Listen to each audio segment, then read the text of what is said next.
มาปะกันแถมแล้วมามาปะกันในรายการสาระธรรมยามแลง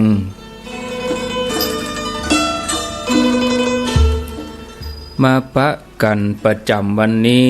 วันอังคารที่1 เดือนกันยายนพุทธศักราช2563วันนี้เป็นวันเดือน12เหนือออก14ค่ำเดือน12เหนือออก14ค่ำพร่ำว่าเป็นวันการวันนี้เป็นวันโกนเป็นวันหอวันดาวันพุกเป็นวันพระวันศีลเป็นวันศีลใหญ่วันเดือน12เพ็งวันพุกนี้แล้วก็เป็นวันเพ็งปุตโดยสำหรับรายการสาระธรรมยามแลงประจำวันนี้ดำเนินรายการรับผิดชอบโดยอัตมภาพพระครูอภิวัฒนวิกรมวัดปากตังเจริญตำบลดอยหล่ออำเภอดอยหล่อจังหวัดเชียงใหม่เป็นผู้ดำเนินรายการออกอากาศไปยังสถานีวิทยุคลื่นต่างๆบ่ว่าจะเป็นเมืองฝางในเมืองเชียงใหม่ตังนาน้อยเมืองน่านตังแม่แจ่มแล้วก็มีที่จอมตองสันปะตองก็รับฟังได้ที่ 89.50 บ้านทุ่งเรดิโอหลายคลื่นหลายสถานีในเมืองก็ฟัง 104.50 สถานีวิทยุเพื่อการศึกษาพระพุทธศาสนาและวัฒนธรรม FM 104.50 ตั้งอยู่ที่วัดฝ่ายหินตำบลสุเทพอำเภอเมืองเชียงใหม่โดยเมตตาปารมีธรรมของท่านพระครูสมุวิสุวัตรวรกิจโจท่านผู้อำนวยการสถานีทางเมืองฝางก็รับฟังได้ที่ FM 100.25 สถานีวิทยุคณะสงฆ์อำเภอฝางตั้งอยู่ที่วัดพระบาทอุดมน้ำบ่อสาวาสำนักวิปัสสนาในเมตตาปารมีธรรมของหลวงพ่อเจ้าคณะอำเภอฝางหลวงพ่อพระครูสุจิตานุรักษ์เจ้าคณะอำเภอฝางเจ้าวาดวัดพระบาทอุดมน้ำบ่อสาวาสำนักวิปัสสนาวันที่12กันยานี้เราก็ไปปะกันที่เมืองฝางทางทีมงานของ FM 104.50 เปิ้นก็จะไปถ่ายทอดโดยถ่ายทอดเสียงตั้งระบบ Facebook ออนไลน์ฟังทางวิทยุโดยญาติโยมท่านสาธุชนทั้งหลาย12กันยางานธรรมสัญจรญาติโยมที่อยู่ในเขตพื้นที่ฝางแม่อายชัยปราการบ่ได้ไปที่ไหนว่างเว้นก็เจริญปอนวันที่12กันยาที่วัดพระบาทอุดมจัดกิจกรรมกันก็ที่ลานน้ำบ่อสาวาในพื้นที่เขตสำนักวิปัสสนาอนุสาวรีย์พระนางสามผิวที่น้ำบ่อสาวาหันญาติโยมท่านทั้งหลายตังแม่แจ่มกะที่ 106.25 สถานีวิทยุมนต์เสียงธรรมในเมตตาปารมีธรรมของหลวงพ่อพระครูมงคลวิสิทธิ์เจ้าคณะอำเภอแม่แจ่มเจ้าวาดวัดบุพารามตำบลจังเครื่องอำเภอแม่แจ่มจังหวัดเชียงใหม่ขอบคุณท่านพระอาจารย์อุทัยถึง2 รูปโดยที่ได้ดูแลใจใส่สถานีวิทยุบ่ให้เงียบไปญาติโยมติดตามตั้ง 98.75 คลื่นธรรมะของชุมชนตั้งอยู่ที่วัดห้วยตองซักตำบลขวางเปาอำเภอจอมตองจังหวัดเชียงใหม่ในเมตตาปารมีธรรมของท่านพระครูวาปีวรมณิตเจ้าอาวาสวัดห้วยตองซักและท่านพระอาจารย์ชวลิตชยวังโส เจ้าหน้าที่ฝ่ายเทคนิคที่ ดูแลสถานีอย่างดีดูแลอย่างเต็มกำลังเพื่อให้ญาติโยมได้ฟังรายการอย่างเต็มที่เผยแผ่ธรรมะอย่างกว้างขวางไปเมืองน่านรับฟังได้ที่ FM 91.50 สถานีวิทยุชุมชนคนนาน้อยอำเภอนาน้อยจังหวัดน่านตั้งอยู่ณที่อาคารโรงพยาบาลนาน้อยในเมตตาบารมีของท่านพระครูสุจินต์นนทธรรม 89.50 บ้านทุ่งเรดิโอรับสัญญาณเป็นประจำทุกวันบ่าย 3 ถึง 4 โมงแล้วก็เมื่อเจ้าก็ตี 5 ถึง 7 โมงถ้าอากาศเอื้อทุกสิ่งอย่างบ่เป็นอุปสรรคไฟฟ้าบ่ดับฟ้าฝนก็บ่มีฟ้าแม่ฟ้าห้องเฮาก็ได้ยินได้ฟังกันสำหรับในโซนเขตสันปะตอง 89.50 ก็ฟังถึงได้รอเพชรนะแล้วก็ฟังในเขตสันปะตองนี่ก็เกือบทั้งหมดนะอันนี้ก็อนุโมทนากับลุงดมตัวเนาะ 89.50 มาปะกันแล้วบ่ฮือได้ขาดแคลวเสียเวลาญาติโยมจะติดตามไปทาง Facebook ของวัดฝ่ายหินก็ได้เนอะสถานีวิทยุเปิ้นก็ทำการถ่ายทอดทาง Facebook โดยวัดฝ่ายหินคลื่นธรรมะคลายเครียดหลายคลื่นหลายสถานีก็หลายช่องทางเนาะจะติดตามทางเฟซทางระบบออกอากาศจากคลื่นเพื่อการศึกษาพระพุทธศาสนาและวัฒนธรรมที่วัดฝ่ายหินก็ติดตามเข้ามาได้พระรัตนตรัยเป็นที่เปิ้งสูงสุดของหมู่เฮาทั้งหลายในฐานะที่เป็นเจ้าพุทธแล้วก็มีในตัวของหมู่เฮากู้คนเนี่ยญาติโยมเป็นธรรมที่สงบละเอียดปราณีตลึกซึ้งเฮาจะนึกหรือว่าคาดคะเนเอาบ่ได้ตราบใดที่เฮายังบ่ได้ลงมือปฏิบัติเพราะเป็นเรื่องของการลงมือปฏิบัติเพื่อจะให้เข้าถึงซึ่งเฮาก็จะต้องปรับใจที่หยาบให้เป็นใจที่ละเอียดจนได้เข้าไปถึงแหล่งของสติแหล่งของปัญญาถึงตอนนั้นเฮาก็จะได้ฮู้ได้หันเป็นไปตามความเป็นจริงวิธีการก็คือเฮาก็จะต้องทำใจให้หยุดนิ่งญาติโยมท่านสาธุชนเฮาถึงจะเข้าถึงธรรมผู้ใดเห็นธรรมผู้นั้นเห็นเราตถาคตการปูจาในพระพุทธศาสนามีปูจาอยู่สองอย่างอามิสปูจากับปฏิบัติปูจาแต่การปูจาในลัทธิต่างศาสนานั้นบางครั้งบางทีก็ต้องมีการฆ่าสัตว์ตัดชีวิตมาเส้นไว้อันนี้เปิดห้องว่าปูจายันไหว้เจ้าป่าเจ้าเขามีการฆ่าสัตว์เป็นการ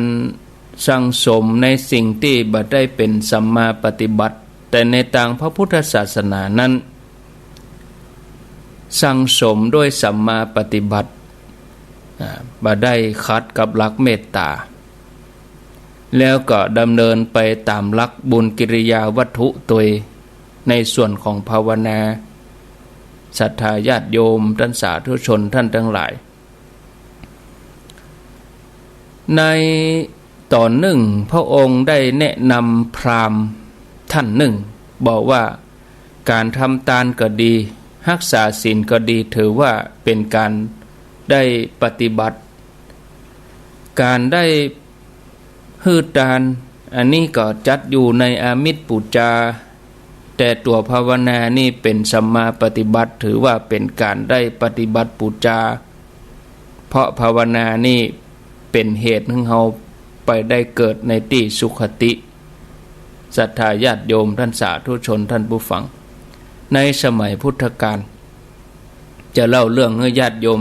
ท่านทั้งหลายได้ฟังในสมัยพุทธกาลเมื่อพระสารีบุตรได้พาพระสงฆ์หมู่ใหญ่จาริกไปตามที่ต่างๆแล้วก็พักอยู่ในบริเวณที่ทักขินาคีรีชนบทก็พักอยู่ที่หันอยู่หลายวัน วันหนึ่งได้มีภิกษุหนุ่มเดินทางมาจากกรุงราชคฤห์เข้ามาไหว้มาสาท่านสารีบุตรเถระหลังจากที่ทักทายอุจาปราศัยเรียบร้อยพระเถระก็ถามถึงข่าวของต่างบ้านเมืองราชคฤห์ว่าพระพุทธเจ้าตลอดจนถึงพระสงฆ์ทั้งหลายสบายดีอยู่กะภิกษุหนุ่มนั่นก็กราบเรียนว่าทั้งพระศาสดาและพระสงฆ์ก็อยู่ดีสบายจากนั้นพระเถระก็ถามถึงพราหมณ์ที่เคยคุ้นเคยกันพราหมณ์ผู้นั้นมีชื่อว่าท่านนัญชานีภิกษุหนุ่มรูปนี้ก็นิ่งสักบึดหนึ่งแล้วก็กราบเรียนท่านสารีบุตรว่าข้าแด่ท่านสารีบุตร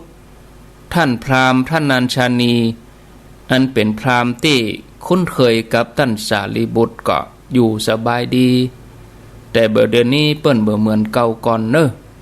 จากที่เคยเป็นผู้มีศีลจากที่เคยเป็นผู้ปฏิบัติธรรม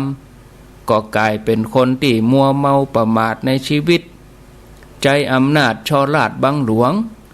บ่ตั้งอยู่ในศีลในธรรมส่วนภรรยา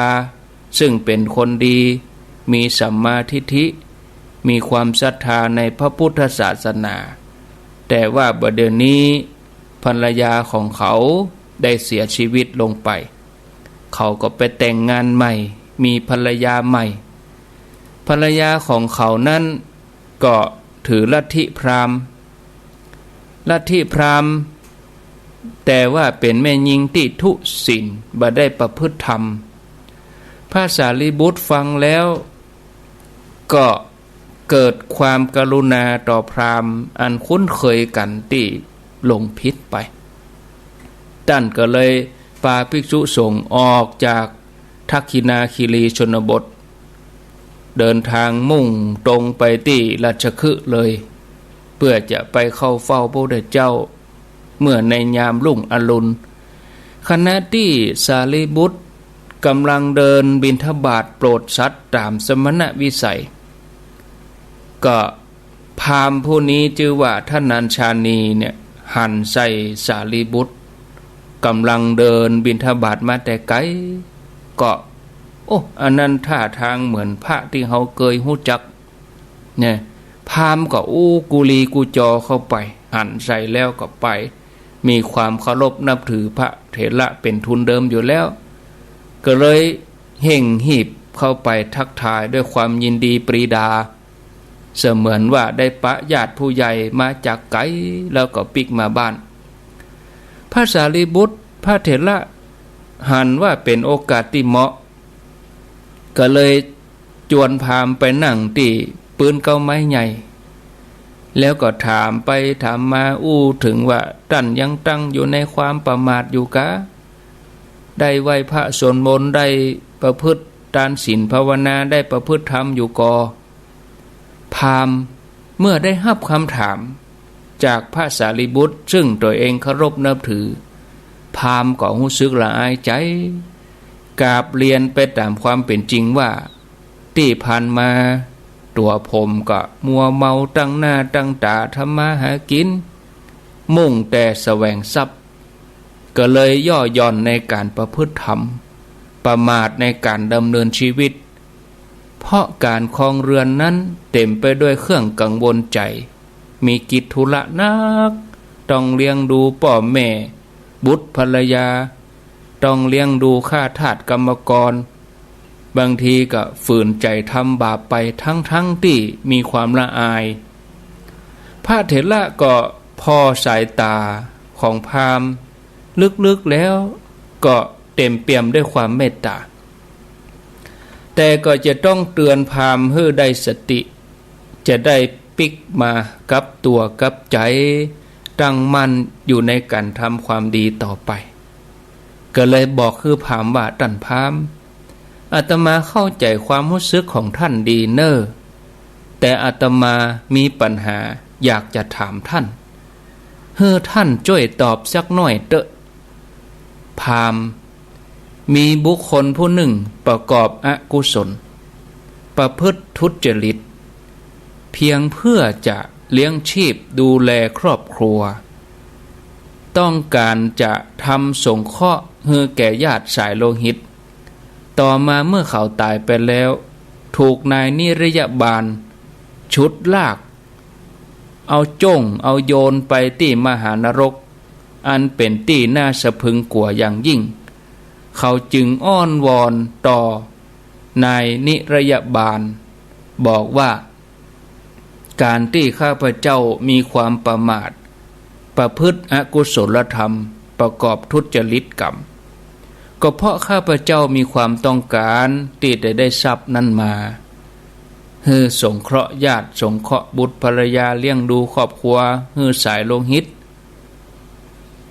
ต้องทำบุญส่งไปฮือ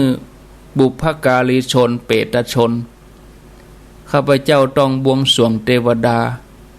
ต้องทำกิจฮือแก่พระองค์อันเป็นพญาเจ้าเมืองฉะนั้นขอนายนิรยบาล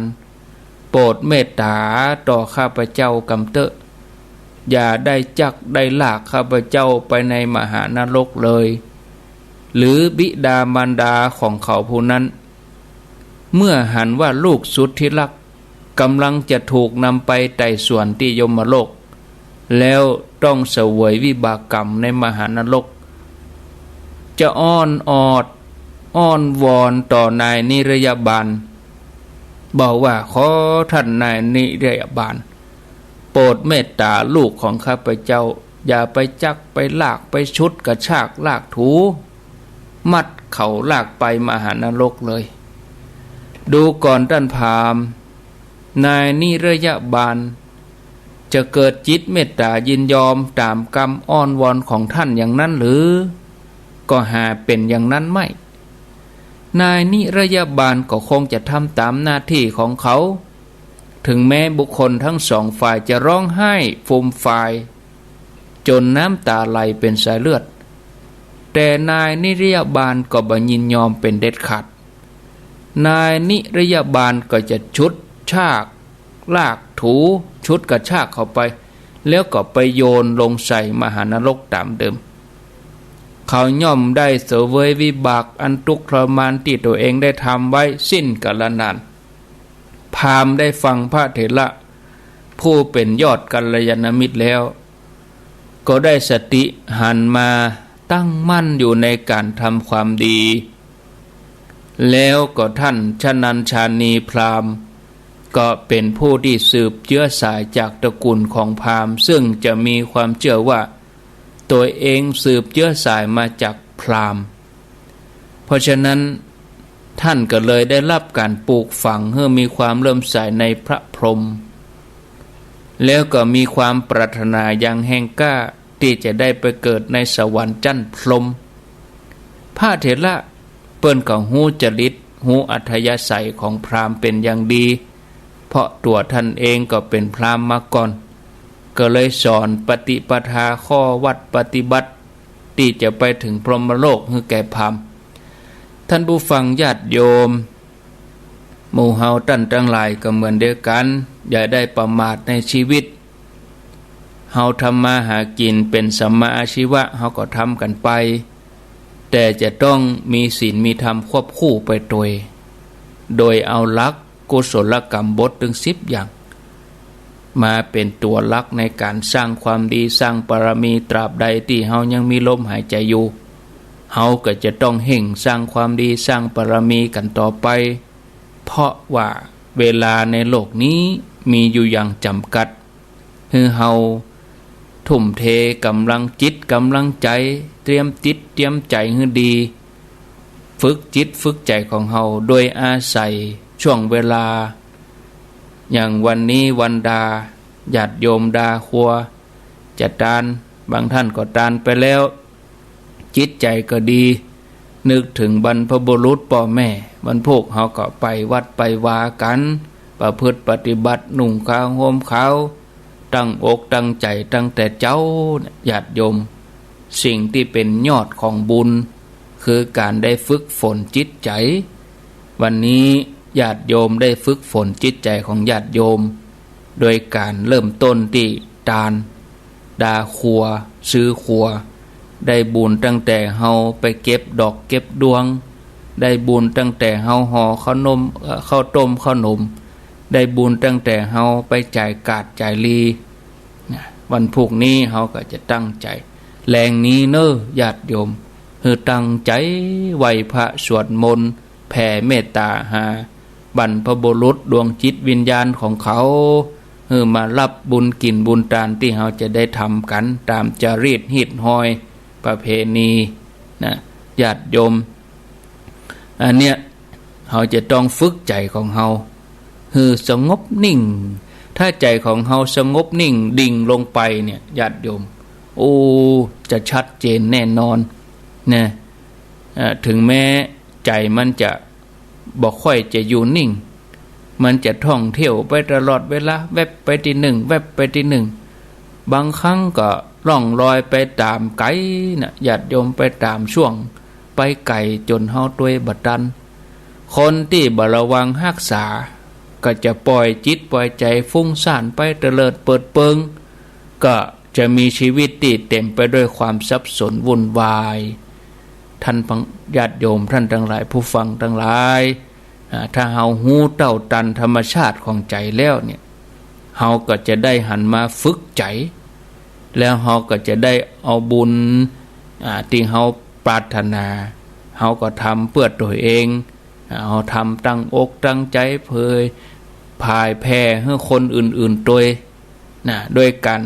เอาใจของเฮาที่มันกระซับกระส่ายไปมาที่มันล่องลอยไปมาหยุดนิ่งนะอยู่กับเนื้อกับตัวเฮานี่ศรัทธาญาติโยมท่านสาธุชนทุกคนทุกท่านนะอันเนี้ยญาติโยมได้ประพฤติปฏิบัตินะประพฤติปฏิบัติทำใจนะเป้าหมายสูงสุดของพุทธศาสนาก็คือการได้เข้าถึงฝั่งพระนิพพานบางทีญาติโยมบางท่านบางคนก็ปรารถนาไปอยู่บนสวรรค์จันนั้นจันนี้อันนี้ก็แล้วแต่แรงปรารถนาแต่ว่าคนที่เปิ้นปฏิบัติมุ่งเป้าไปเลยว่าโลกนี้มันพร่องโลกนี้มันมีทุกข์ก็ลุดไปเลยบ่ต้องมาแล้วญาติโยมท่านทั้งหลายจะต้องบำเพ็ญเพียรภาวนาจนสำเร็จฌานสมาบัตินะญาติโยมแล้วก็ไต่ระดับขึ้นไปถ้าได้มอกฌานสมาบัตินี่ก็ได้ไปเกิดมอกพรหมโลกตัวนั้นพรหมก็เปิ้นก็มีอายุของเปิ้นเหมือนกันนะฉะนั้นญาติโยมคนที่เปิ้นจะไปเกิดในพรหมโลกใดนั้นก็จะต้องสำเร็จฌานอันเป็นปฏิปทาที่จะนำพาไปเกิดพรหมโลกเหมือนกับท่านนัญชานีพราหมณ์ตามที่เล่าให้ฟังเป็นเบื้องต้นตะกี้เนี่ยปฐมวัยนี่เปิ้นบ่ประมาทในชีวิตหรอกคือตั้งมาปฐมวัยเปิ้นก็ตั้งใจสั่งสมคุณงามความดีมาตลอดจนกระทั่งเข้าสู่มัชฌิมวัยก็มาเกิดความประมาทดำเนินชีวิตผิดพลาดเนาะบ่ยอมทำความดีละซึ่งทานศีลภาวนาแล้วก็ประพฤติผิดศีลผิดธรรมดำรงตัวเองบนหนทางที่ไปสู่อบายภูมิมุ่งหน้าแสวงหาทรัพย์เลี้ยงชีพอย่างเดียว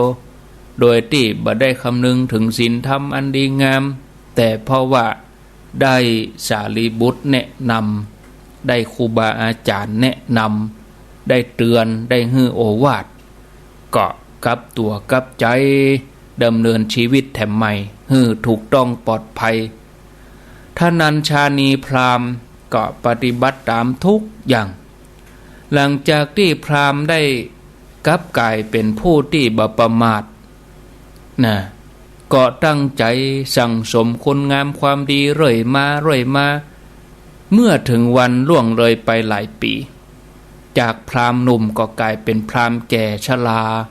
ที่กำลังนอนอยู่บนเตียงลุกก็บ่ไหวร่างกายบ่มีแห้งเป็นที่พักครั้งสุดท้ายของคนไข้ที่กำลังป่วยก็ได้รับทุกขเวทนาแสนสาหัสแต่ก็ยังมีสติอยากจะฟังธรรมขอฟังธรรมจากสารีบุตรเพื่อจะน้อมจิตตัวเองให้ผ่องใสให้ไปสู่สุคติอันเป็นที่หวังได้ ในเบื้องหน้าพราหมณ์นี่ก็เลยให้คนหับใจไปบอกพระเถระว่าบัดเดี๋ยวนี้ตัวเองป่วยบ่สบายทุกขเวทนาแสนสาหัสถ้าพระคุณเจ้าสะดวกก็ขอนิมนต์มาโปรดกำเตอะถ้าเป็นตังบ้านเฮาก็เอาสวยไปแล้วเนาะขอฟังธรรมถ้าอู้ถึงอย่างบ้านเฮานี่นะพระเถระคือพระสารีบุตรก็รับนิมนต์แล้วเมื่อคนใจกราบลากลับไปแล้วพระสารีบุตรเปิ้นก็สวมจีวรทรงจีวรใส่จีวรทันทีแล้วก็มุ่งหน้าไปที่บ้านของพราหมณ์เมื่อไปถึงพระสารีบุตรก็นั่งอาสนะที่เขาจัดเตรียมไว้ก็บ่ไกลจากที่นอนของพราหมณ์ก็ใกล้ๆเตียงนอนพราหมณ์ที่กำลังป่วยพระเถระก็ถามถึงอาการเจ็บป่วยของพราหมณ์ก็บอกว่าปอที่จะอดทนได้อยู่กอเนี่ยปอที่จะยังอัตภาพให้เป็นไปได้อยู่กอแล้วก็ปอที่จะยังอัตภาพให้เป็นไปได้ทุกขเวทนาของท่านเนี่ยทุเลาเบาบางพ่องกะอาการเจ็บป่วยมาหมายพ่องกะก็ว่าแห่งขึ้นอย่างใดเนี่ยพระสารีบุตรก็ถามพราหมณ์อย่างอีกท่านัญชานีพราหมณ์ก็ตื้นตันใจยกมือไหว้พระสารีบุตรอันเป็นพระธรรมเสนาบดีก็อูกับท่านด้วยเสียงที่แผ่วเบาว่าพระคุณเจ้าผู้เปี่ยมด้วยเมตตากรุณาที่มาหาผมถึงบ้านในยามนี้ทุกขเวทนาแสนสาหัสที่ผมได้รับอยู่ก็ปรากฏอยู่ในร่างกายของผมลมชนิดหนึ่งซึ่งมีอยู่ในท้องของผมนี้มีฤทธิ์นักขนาดนอกจากนี้ผมก็ยังมีอาการเจ็บปวดทั่วร่างกายเลยผมแทบจะอดทนบ่ไหวครับนะคงจะมีชีวิตอยู่ไปบ่เมินบ่นานเท่าใดอายุไขของผมก็คงจะถึงที่สุดแล้วครับนะพราหมณ์อู้กับพระสารีบุตรจะนี้เพราะว่าทุกขเวทนานี่มันแห่งกล้าอาการนี้มันนักขึ้นไปเรื่อยๆบ่มีถอยเลยพราหมณ์ก็กราบเรียนพระเถระอาการเจ็บป่วยของตัวเก่าอย่างนี้แล้วก็นอนนิ่งไปเอามือไหว้ตัวน้ำตาน้อยมาโดยอยู่ด้วยอาการของตัวเองแล้วก็หัวตัวเองจะต้องละธาตุขันธ์นี้ไปพระสารีบุตรพระเถระก็พอพามด้วยศรัทธาที่เต็มเปี่ยมด้วยความกรุณาพระสารีบุตรท่านรู้ว่าท่านนัญชานีพราหมณ์เนี่ยเป็นผู้ที่สั่งสมคุณงามความดีไว้นักบัดเดี๋ยวนี้มรณะภัยได้มาปรากฏอยู่เบื้องหน้าในยามนี้สิ่งที่มีค่าที่สุดคือธรรมโอสถต่ออันจะเป็นที่เปิ่งอย่างแท้จริงฉะนั้นท่านสารีบุตรท่านก็เลยแสดงธรรมโอสถเป็นธรรมิกถาว่าด้วยเรื่องความประเสริฐกว่าภพภูมิชั้นต่างๆตั้งแต่นรกกับกำเนิดเดรัจฉานเรื่อยมาตามลำดับจนถึงขั้นประเสริฐประณีตกว่าสวรรค์แต่ละชั้นพราหมณ์ก็ปล่อยใจไปเรื่อยๆมีความรู้สึกว่าตัวเองได้ไปเกิดสวรรค์ชั้นนั้นเมื่อสารีบุตรอู้ถึงพรหมโลกซึ่งประเสริฐกว่าสวรรค์ทุกชั้นทันทีที่พราหมณ์ได้ฟังคำว่าพรหมโลกดวงตาก็เปล่งประกายยิ้มแย้มสดชื่นปีติเบิกบานเพราะตัวเองมีพื้นฐานมีความศรัทธาในพราหมณ์อยู่แล้วมีความเลื่อมใสในพระพรหมอยู่แล้วมีความปรารถนาจะได้ไปเกิดในพรหมโลกเมื่อพระเถระแสดงธรรมไปจนถึงพรหมโลกหันพราหมณ์มีจิตใจเบิกบานพระเถระก็เลยดำริที่จะแสดงปฏิปทาต่างที่จะไปพรหมโลกแก่พราหมณ์แล้วก็เตือนสติพราหมณ์ว่าท่านพราหมณ์อาตมาจะแสดงปฏิปทา การไปสู่พรหมโลกเพื่อความเป็นสหายกับเราพรหมทั้งหลายให้ฟังขอท่านจงตั้งใจฟังเนอะภิกษุได้ทำวินัยนี้มีใจประกอบด้วยเมตตากรุณามุทิตาอุเบกขาแผ่ไปสู่ทิศเบื้องหน้าเบื้องหลังเบื้องซ้ายเบื้องขวาทั้งทิศเบื้องบนเบื้องล่างทิศเบื้องขวางแผ่ไปตลอดโลกธาตุตลอดจนถึงเราสรรพสัตว์ทั้งหลายทั้งหมดทั้งปวงที่อยู่ในทุกสถานตลอดเมื่อทุกการด้วยใจที่ประกอบด้วยเมตตาอย่างนี้เป็นต้นทำจนเป็นจิตเป็นอารมณ์หนึ่งเดียวอันหาประมาณบ่ได้มหคตาลมเป็นผู้บ่มีเวรบ่มีภัยแล้วบ่มีความเบียดเบียนข้อนี้แลก็เป็นปฏิปทาเพื่อความบังเกิดขึ้นเป็นสหายกับพระพรหม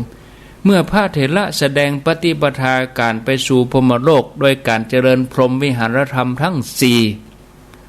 พราหมณ์ผู้นี้ก็มีความปรารถนาแห่งกล้าที่จะได้ไปเกิดในพรหมโลกก็เลยเจริญพรหมวิหารธรรมจนได้บรรลุปฐมฌานมีความสุขเกิดขึ้นจากการเข้าปฐมฌานดับทุกขเวทนาทุกขเวทนาที่เจ็บปวดเวทนาที่แห่งกล้าอันเกิดจากพยาธิเกิดจากพยาธิการเจ็บไข้ได้ป่วยดับได้ทีนี้ก็มีใบหน้าที่สดชื่นแจ่มใสเหมือนใบใจคนป่วย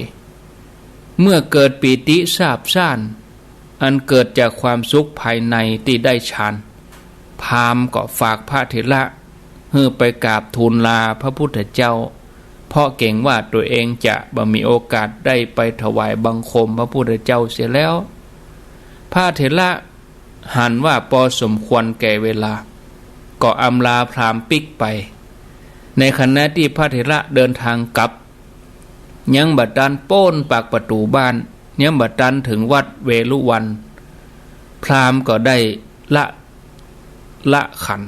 ละธาตุขันดับขันไปเลยนะพราหมณ์นี้ก็ดับชีพลงไปบ่มีสัญญาณชีพโดยอำนาจแห่งฌานกุศลที่ตนได้ทำปฏิบัติกำลังฌานที่ทำได้นั่นก็ส่งผลให้พราหมณ์ผู้นี้ไปปรากฏอยู่ที่พรหมโลกมีรัศมีสว่างไสวนะเสวยสมบัติอยู่ที่พรหมโลกจันทร์ปริชัชชาภูมิท่านผู้ฟังญาติโยมตามที่ได้ยินได้ฟังนี่เฮาจะหันว่าชีวิตของหมู่เฮาเจ้าข้าทุกคนบ่ว่าตนตัวอาตมาภาพหรือว่าโยมเสมือนมีระเบิดเวลาติดตัวมาอย่างประเด็นนี้เวลาจะ4 โมงตะกี้3 โมงก็นับถอยหลังก็เหมือนระเบิดเวลาที่นับถอยหลังไปพร้อมที่จะระเบิดทุกเมื่อเวลาที่เฮาอยู่บนโลกนี้มีอยู่อย่างจำกัดฉะนั้นท่านผู้ฟังเฮาจำเป็น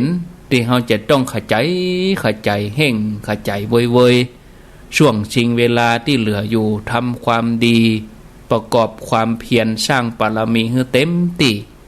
ก่อนที่จะถูกพญามัจจุราชช่วงชิงเอาชีวิตเอาสังขารเฮาไปขณะนี้เฮายังมีสุขภาพดี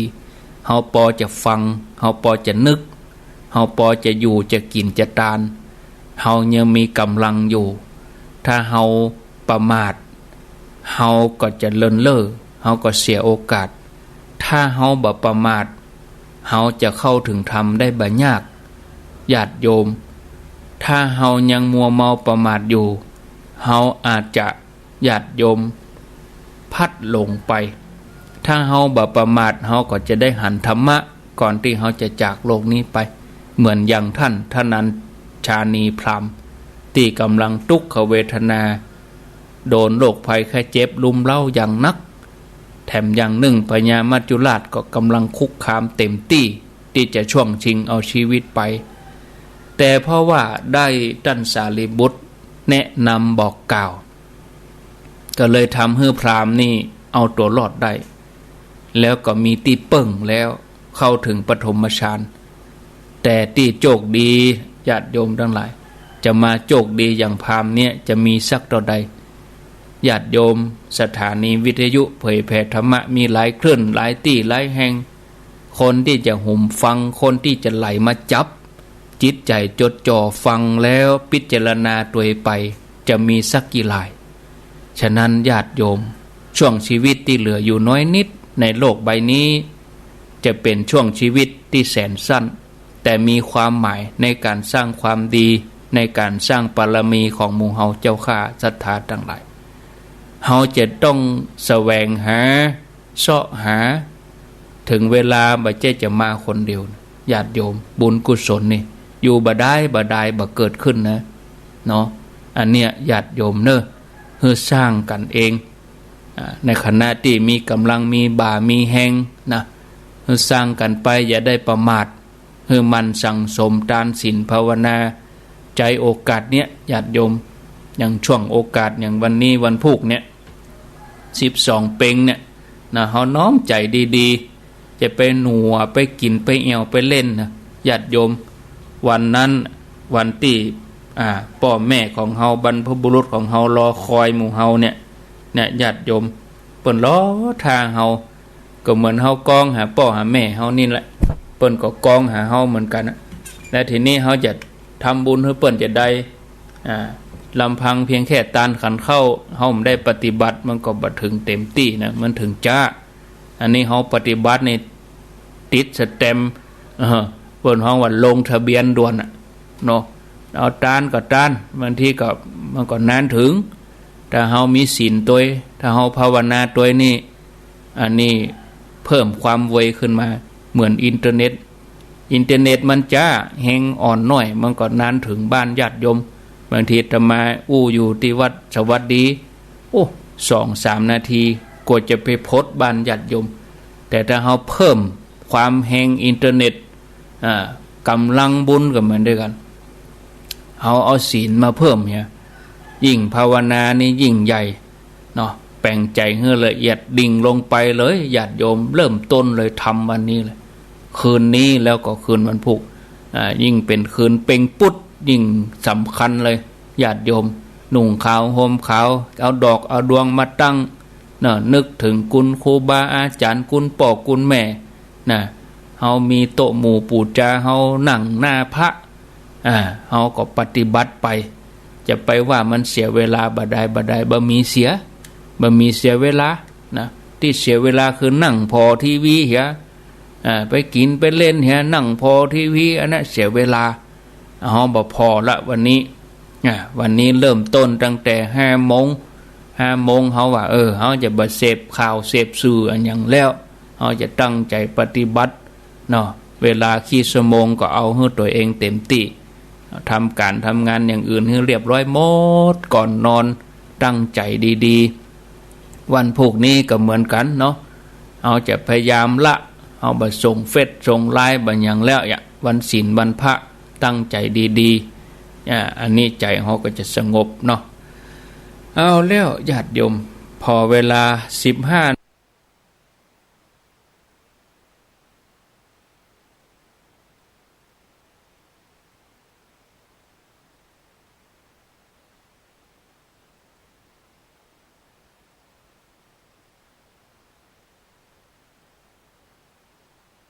วันพระตั้งใจดีๆอันนี้ใจเขาก็จะสงบเนาะเอาแล้วญาติโยมพอเวลา 15:47 นาที09983663222อ้าวไผจะจะเจริญปนรับสายกล่าวไว้สายเจ้าพระครูนางพระครูมอเจ้ามอว่าจะได้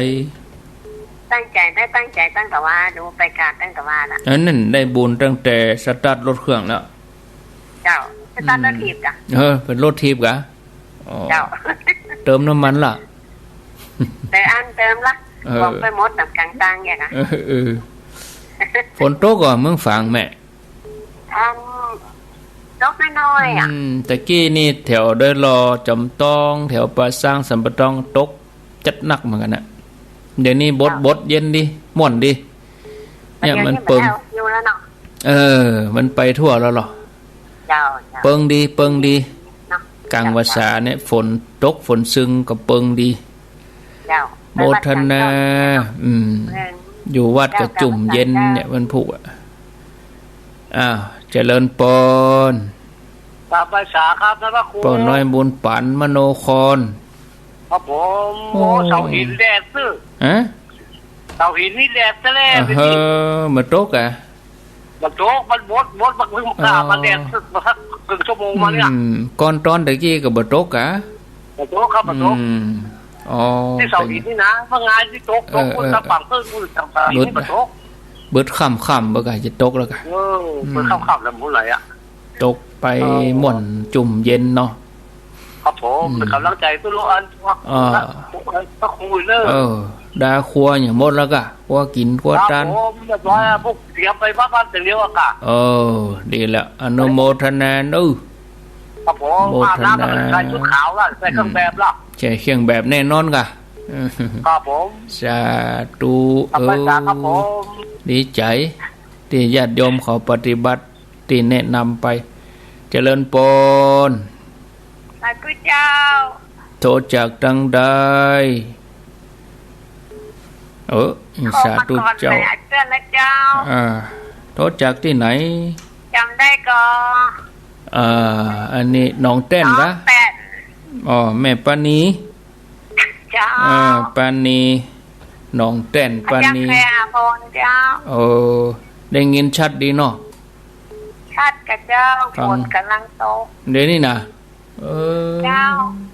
วันนั้นป้ากันสักกรรมวัดสิงคำวันไหนเจ้า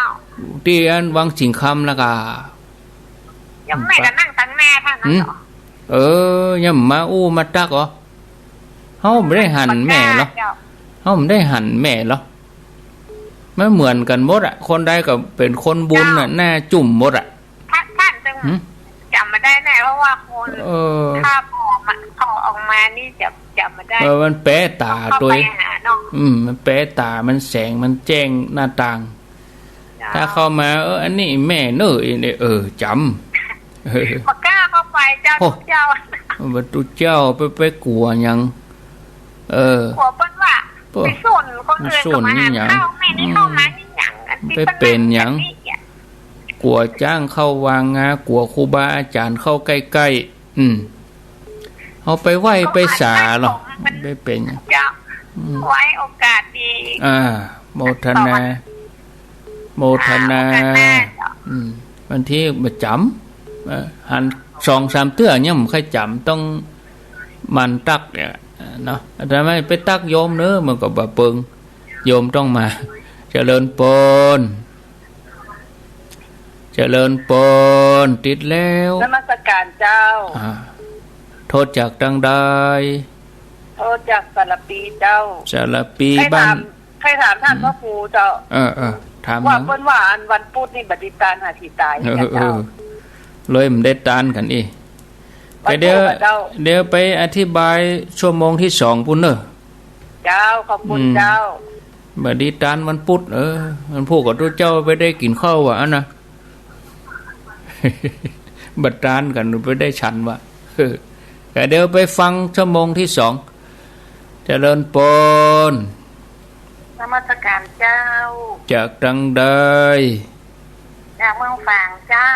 เมืองฝางนี่บ้านหยังแม่พันบ้านแม่ใจเหนือเจ้าแม่ใจเหนือหมู่8เจ้าแม่ใจเหนือแม่พันอีกอะเจ้าแม่พันนิพาเจ้าพันนิพาฟังถึงวันเนาะฟังถึงวันมันจะแต่เจ้านี่มันติดดับเนี่ยกี่โมงช่วงกี่โมง